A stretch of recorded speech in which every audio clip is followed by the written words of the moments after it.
Good evening, I'm Abhyuday Shrestha, and these are the headlines of the hour. Nepal registered a historic win over India in Kava Women's Volleyball Nations League, edged past India 3-2 in a competitive 5-setter.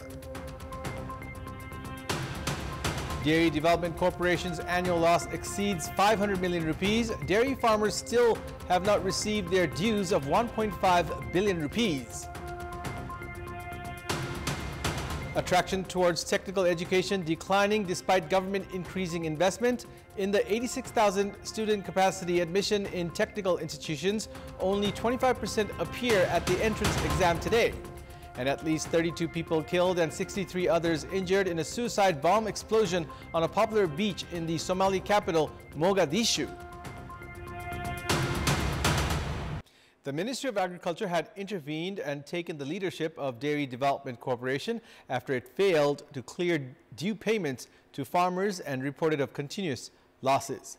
The government had issued numerous directives to strengthen the institutional structure and work on commercialization of the projects. However, the corporation's financial status has been dreadful. More in this report. Dairy Development Corporation has been unable to clear the due payments to dairy farmers from 41 districts, which has exceeded 1,500 million rupees. घाँस काटो काटो काटो तपाईको पैतालादेखि सबै पटपटे फुटेको हुन्छ अनि 4 महिना 6 महिना दुधको पैसा नआएपछि मैले केको लागि मैले जुन दुख गर्छु त्यो दुख चाहिँ मैले केको लागि गरिरहेछु मलाई मेरो दिमाग चाहिँ त्यतातिर गएर मैले गाई नपाल्ने निर्णयमा पुगेछ हामीले पनि यिनीहरुबाटै आएको खर्चले घर खर्च धान्नु पर्ने हुन्छ हैन सँगसँगै यिनीहरुको दाना पानी पनि त हामीले त्यही पैसाबाट मेन्टेन गर्नुपर्छ हामीले समयमा भुक्तानी गर्न सकिएन भने व्यापारीले पनि हामीलाई दाना पानी दिन सक्दैन धनकुटा जिल्लाको मात्रै करिब 23 लाख लिटर बराबरको लगभग 14 करोड रुपैयाँ दुग्ध विकास संस्थानले हामीलाई बक्यौता दिन बाँकी छ तपाईको मंसिर देखि अहिलेसम्म पैसा पाएको अवस्था छैन किसानले के खाका छन् किसानले त्यो भैंसी गाई चाहिँ के दिएर पालेको छ अब लाखौं लाख बैंकको ऋण छ लोन छ हैन त्यो लोनको किस्ता तिर्न नसकेर कतिपय किसानहरू कालो सूचीमा परेका छन् The corporation at the moment has 700 tons of butter, 950 tons of powder milk and 12 tons of cheese in deposit, which it says is unable to sell due to lack of market demand. The average daily sales of 13 million rupees has shrunk to 10 million these days. The Ministry of Agriculture has estimated the corporation's loss last year is around 400 million rupees. Officials say the release of payments had not taken place as banking and financial institutions have not trusted them with loans. Since March, the corporation is being led by Joint Secretary at the Ministry of Agriculture and Livestock Development. The government has yet to appoint a managing director, despite the process being complete. Based on the Ministry of Finance, the state invests more than 661 billion rupees each year on corporations like the DDC. However, profits have been limited to 10 billion. The government has aired plans to change the model of DDC operation, but that has yet to happen. Some time ago, the pressure on getting admission in technical institutions under the Council for Technical Education and Vocational Training, CTVT, was high. Now, student admission in these institutions is on the declining trend. These technical institutions have the capacity of admitting 86,000 students. However, only 25% of the capacity of the number of students took part in the entrance examination held today. Kathmandu's Sankarapur Polytechnic Institute has the capacity of giving admission to 216 students in 5 engineering subjects. However, only 54 students appeared for the entrance examination today.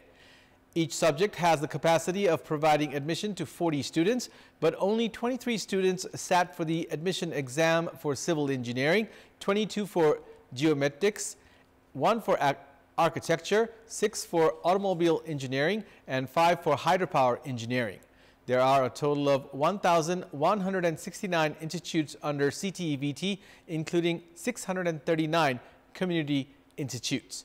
In the admission examination conducted today for the admission capacity of 86,000, around 25% sat for the exam. Although many students applied for nursing and pharmacy, students applying in other health-related subjects were low. Officials at CTVT say the number of students applying for technical education is low due to affiliation given to institutes on the basis of political pressure, lack of teaching manpower, and students going abroad for further studies after clearing grade 12. The government spends 110,000 rupees on each student annually for technical education, while it invests 6 billion rupees annually to expand the reach of students. As the standard of technical education is going down and employment opportunities are also not that good, students have been attracted towards other subjects. The government has given priority to technical education. However, the trend of students getting lower and lower in admissions in technical institutions has raised concern on fulfilling the need of technical manpower for the country's development works. The number of technical institutions are on the rise. However, the number of students getting admission in these institutions are declining. Time has come to reconstruct and reconsider the situation of technical institutions. Yesterday, in our Public Voice segment, we had asked students who just cleared their grade 12 examinations what their future plans were. Almost half of the students that spoke to us said they intend to go abroad for further studies and employment purposes. Today, we have asked parents and guardians what should be done to retain the youths who plan to go abroad. Let's take a look at what they had to say.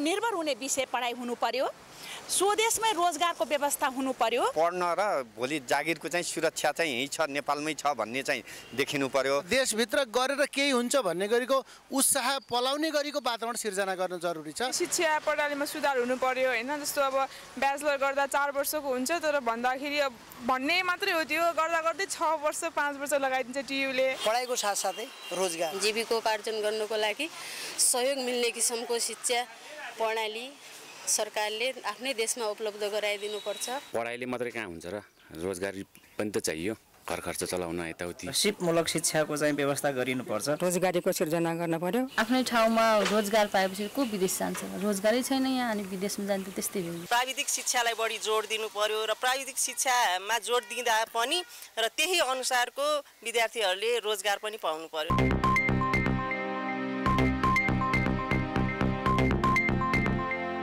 We'll take a short break here. We have more news coming up. It's time now for our segment Public Pulse, where you text us with your opinion. Public Pulse. But before that, let's take a look at the results from yesterday's poll. Yesterday, we had asked you, why has the dispute between the government and the Nepal Electricity Authority intensified regarding the fees related to dedicated and trunk lines? 18% voted for A, NEA firm in its stance, 19% for B, government indifference, and 63% for C, influence of industries. And here's today's question. What's your take on parliamentarians asking random questions and ministers not responding to them? Your options are A, irresponsible behavior, B, ignoring guidelines, and C, good response. The voting is on. Type NEWS, select your option A, B, or C, and send it to 34001 to share your opinion with us. Leaders of main political parties are busy in legworks to give final shape to the bill related to transitional justice. The task force, which includes leaders of Nepali Congress, CPN-UML, and CPN-Maoist Center, is preparing to give a final shape to the report by including issues in which consensus was reached. Nepali Congress leader and Home Minister Ramesh Lekhak, Chief Whip of CPN-UML's Parliamentary Party Mahesh Bartola, and CPN-Maoist Center's Janardhan Sharma are preparing to finalize the report. Bartola informed that preparations are ongoing to submit the report by tomorrow evening to Prime Minister KP Sharma Oli, Nepali Congress President Sher Bahadur Deuba, and CPN-Maoist Center Chair Pushpa Kamal Dahal. The draft of the report on the bill related to transitional justice, which is under consideration at the Law Committee of the House of Representatives, will be officially presented at the committee after rewriting it as per the consensus reached.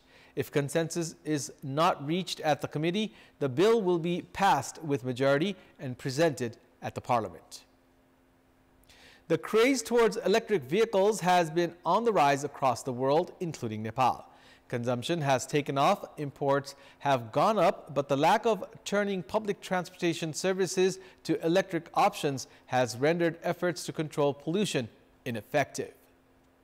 Out of 16,300 four-wheelers imported in the last fiscal year, more than 11,700 were electric, which is 71% of total import.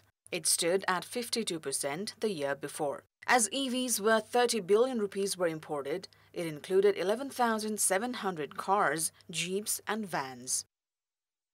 अब अहिले संसारै हेर्ने हो भनेदेखि ई मोबिलिटीतिर गइरहेको छ र त्यसको मतलब के छ भन्दाखेरि उनीहरूले के देखेर नै त्यो हैन भोलि फ्युचर अफ मोबिलिटी नै ई मोबिलिटी हो भनेर भन्नुको कारण के भन्दाखेरि त्यो सबै हेरेर नै भनिरहेको हो नि त यसको चाहिँ धेरै बेनिफिट छ भन्ने कुरा बेनिफिट एउटा चाहिँ के छ भन्दाखेरि मोनिटरी टर्ममा होला अर्को के छ भन्दाखेरि इभन अब जुन इन्भाइरोमेन्टल जुन यो जुन क्लाइमेट चेन्जको जुन को चेन्ज त्यसको कुरामा पनि चाहिँ यसले चाहिँ धेरै ठुलो चाहिँ कन्ट्रिब्युट गर्छ. In 2023 the global sales of EVs stood at 13 million, which was 29% higher than the sales during June of 2022. 17 million EVs are expected to be sold this year globally. EV sales in Nepal is also ever increasing. However, public vehicles and motorcycles that cover 80% of total vehicles plying on the streets are still fuel-based. Meanwhile, the import of fuel has reduced. Last fiscal year, Nepal imported petroleum products worth 288 billion rupees,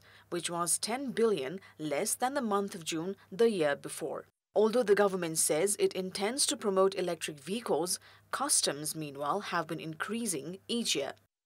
कारहरुमा राम्रो penetration भयो त्यसलाई यथावत राख्ने दोस्रो भनेको हामीले हेर्नुपर्ने public transportation हो किनभने त्यो अधिकांश मानिसहरूले चढ्ने र पब्लिक ट्रान्सपोर्टेसनमा धेरैसो गाडीहरू डिजलका छन् जसले धेरै प्रदूषण गर्छ र डिजलको धुवा भनेको त WHO ले नै कार्सिनोजेनिक भनेको छ कार्सिनोजेनिक भन्नाले क्यान्सर हुन सक्ने हुन्छ त्यसैले हाम्रो प्राथमिकता त्यहाँनेर जानुपर्छ र त्यसपछि दुई पाङ्ग्रे र तपाईको फ्रेट भेहिकल अथवा चाहिँ ढुवानी गर्ने सामानहरू ट्रक इत्यादि त्यो गर्न सकिन्छ धेरैले गरिरहेको छ हामीले पनि जाने बाटो अब त्यतातिर. Experts also call on the government to ensure adequate infrastructure like charging stations among others to promote the use of EVs.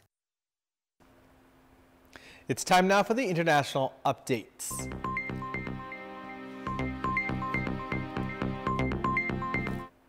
At least 32 people were killed and 63 others were injured in a suicide bomb explosion on a popular beach in the Somali capital, Mogadishu.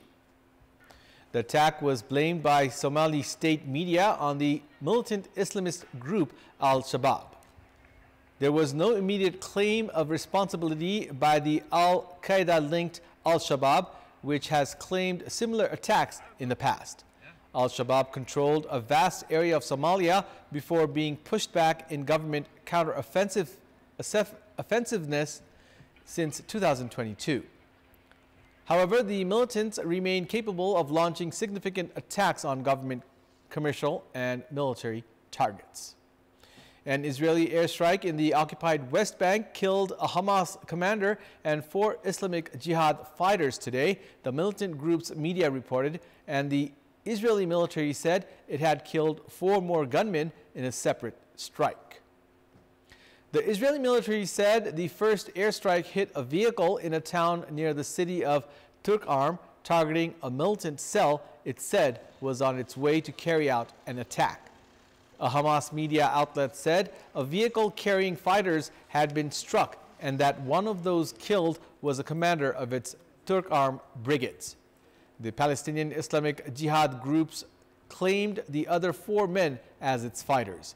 Hours later, a second strike targeted another group of armed militants who had fired on troops. Israel's military described it as a counter-terrorism operation in Turkarm. Israeli army released a video it said showed the strike on 4 militants. It's time now for the sports news. Sports news. Nepal registered a historic win against India in volleyball in Kava Women's Volleyball Nations League with a 3-2 win in a competitive 5-setter. In the match played today at the covered hall in the premises of the National Sports Council in Tripureshwar, Nepal won the first set 25-18. Niruta Tagunna and Usha Bhandari spiked well to hand Nepal the first set. India made a comeback into the match by leading 15-9 at one stage of the second set and won it 25-12 to level the match at one set apiece. In the third set, Nepal were ahead 17-9 at one stage and went on to win the set 25-17 and take a 2-1 lead.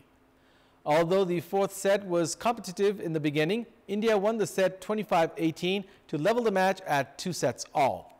In the fifth and deciding set, Nepal took lead throughout the set and won it 15-13 to register their first ever win over India. India had defeated Iran in their first match of the Kava Women's Volleyball Nations League and also registered a win over the Maldives in their second match. Despite today's loss, India lead the points table with 7 points from 3 matches. Meanwhile, Nepal have secured 5 points from 2 matches. Nepal had defeated Sri Lanka in straight sets in the inaugural match of the tournament. Meanwhile, in today's second match under the Kava Women's Volleyball Nations League played today, Iran outclassed Maldives in straight sets. In the match played at the covered hall in Tripureshwar, Iran defeated Maldives 25-21, 25-20, 25-16 to register their second consecutive win in the tournament. With the win, Iran have secured 5 points from 3 matches. Iran suffered a 4-1 defeat against India in their first match, but defeated Sri Lanka in 5 sets yesterday before registering a convincing win over Maldives today. Meanwhile, Maldives have suffered 2 consecutive losses and their chance of reaching the semi-finals is getting low. 2 Kava Women's Volleyball Nations League matches are lined up for tomorrow. Sri Lanka will face Maldives in the first match, which is scheduled to kick off at 3 p.m. Likewise, the evening match features a clash between host Nepal and Iran.